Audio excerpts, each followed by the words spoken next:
every story appears ordinary till you see the core side of it. And what you're looking for is the story behind the news.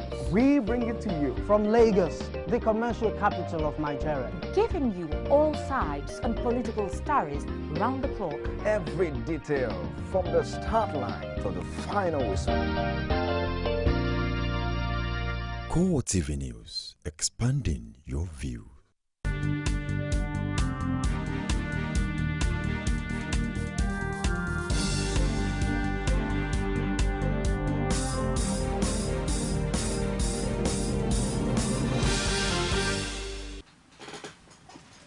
Good afternoon. Thanks for joining us on CoreTv News on the hour. I am Tolu Ojewumi. A blast hit Kano on Sunday in a street with many bars and night sports. Scores were feared dead in the explosion, which witnesses say was caused by a suspected car bomb. The blast took place in an area mostly inhabited by Christians from southern Nigeria. The militant Islamist group Boko Haram has carried out attacks in Kano State. Witnesses say that a blast could be heard from several miles away and happened on a busy road lined with bars in the predominantly Christian area of Sabongari. The blast comes as the Nigerian authorities continue the search for more than 200 schoolgirls kidnapped by Boko Haram. Kano police spokesman Musa Majia says it was too early to say if the blast in the Sabongari or foreign quarter of the North's biggest city had caused any casualties. But witnesses who live a block away told newsmen that they saw at least 4 dead bodies after the explosion. The Defense Headquarters has warned that tourists, journalists and adventurers should obtain a necessary security cover or clearance before moving into areas of security operations in Adamawa, Yobe and Borno states. A statement signed by Chris Olukolade, the Director of Defense Information, says that the movement of those categories of persons in large numbers into areas of security operations in the 3 states had been noted. According to the Army General, this trend constitutes a necessary risk to the persons, especially the foreigners involved. It is also an undue obstruction to operations. He stressed that much as the military has nothing to hide and believes in the freedom of movement in the country, the need for all persons to recognize the status of certain places as operational area is reiterated. He says anyone violating the existing procedures for coverage of movement in the mission area does so at their own peril, as the security forces should not be held responsible for any unsavory outcome of such movement. The statement assured that necessary arrangements will continue to be made for the protection of persons and visitors whose movement was duly vetted in line with development in the security, in particular mission areas. Succor may soon come to unemployed graduates in Nigeria. That's if the recommendation of one of the committees at the ongoing national conference is accepted at the plenary and by the federal government. The Conference Committee on Law, Judiciary, Human Rights and Legal Reform recommends that each unemployed graduate should be paid a monthly allowance equivalent to the allowance of members of the National Youth Service Corps (NYSC). Currently, the federal government pays each corps member a monthly allowance of 19,800 naira. A member of the committee says the recommendation was one of the ways the committee members felt that crime could be reduced in the country.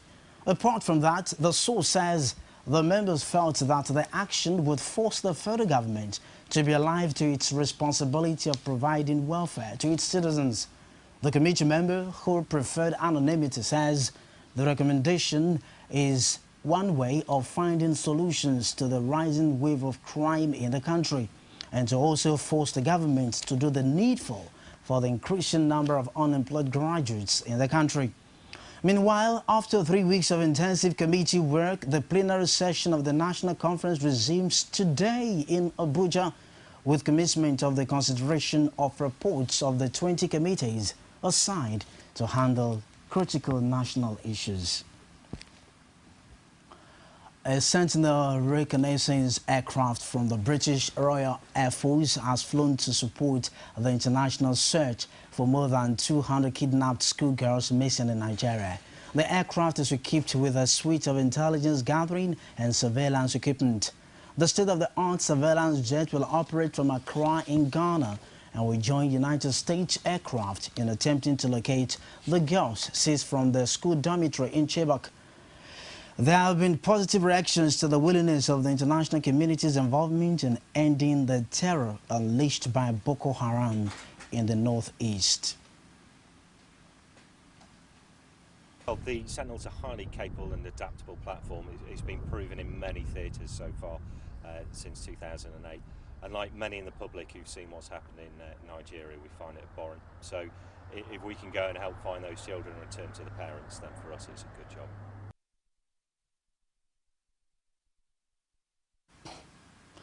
Now, the All Progressives Congress APC says by failing to visit Chibok, where over 200 schoolgirls were abducted by Boko Haram last month, President Goodluck Jonathan had betrayed Nigerians who voted him into office.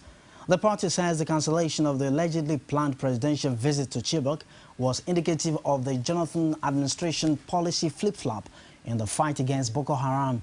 In a statement in Lagos by its interim National Publicity Secretary, Lai Mohammed, APC says the Jonathan administration had bungled the fight against the sect and exhibited cluelessness in handling the abduction of the schoolgirls. The party explains that the president, with his utterances and actions or inactions, had deepened the pains of parents and guardians of the girls, and indeed that of the whole nation, when he should have been the consoler-in-chief at such a difficult time for a nation he leads. APC accused Jonathan administration of lying to Nigerians by saying the president never planned to visit Chibok. The Labour Party has promised the people of Ekiti an all-inclusive government, promising it will engage all sectors of the economy in the state. Labour Party candidate Okwemi Bamidele made a statement at the party's campaign rally in Ekiti Southwest Local Government area. Ekiti State correspondent Rashid was there and fired in that report. Political campaigns in Ekiti are focused on the rural areas lately in a bid to convince the people of Igbara Odo.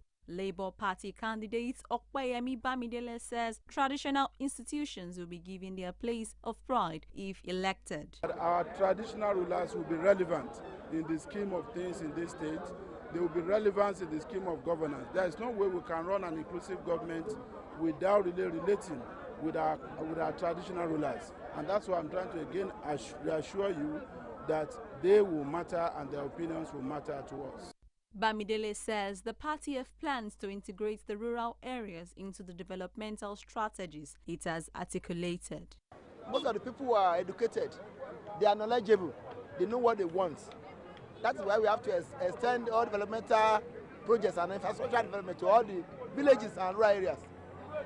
Because that is where the money, the wealth, the economy of the state is. The focus of this rally has been a better life and an all-inclusive government if voted to power. We will run a government that will be all-inclusive. We will run a government that will take into cognizance the views and the positions of stakeholders in the implementation of our policies and programs. Whenever you are in Ekiti, you enjoy what people in the city are enjoying. That is the joy of even being in the rural area. You have your peace and you have enjoyed the basic amenities of life.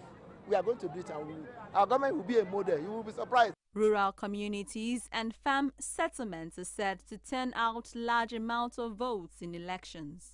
Governorship candidates have been campaigning in these rural communities. We'll take a break now and come back with stories from outside Nigeria. Please don't go away. I don't think the election was actually... What are the people saying? 5 local government out of the 13 local government is more than many states in the north. The economy is booming. Where is the economy booming? Bomb blast in Abuja. Don't we have security? Why are we fighting? The presidency should not just sit in Abuja or in Asokoro or wherever he lives. The are sponsoring this Boko Haram. They know them. Men cannot be there and be there at the same time. The life of the citizens, community need to be protected. It can't work out. Bring the message of peace. Let there be proper devolution of power from the center. The center is too powerful. The People, only on CoreTv News.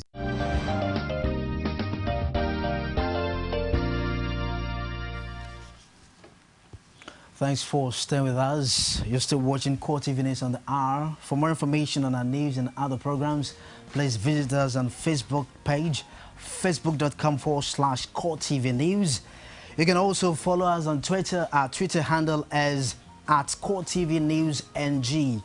Also on YouTube, www.youtube.com/CoreTV News. Now, stories from outside Nigeria's South Korean President Park Geun-hye took tearful responsibility for the mishandling of last month's Sewol ferry disaster, admitting many lives were unnecessarily lost and vowing to dismantle the National Coast Guard.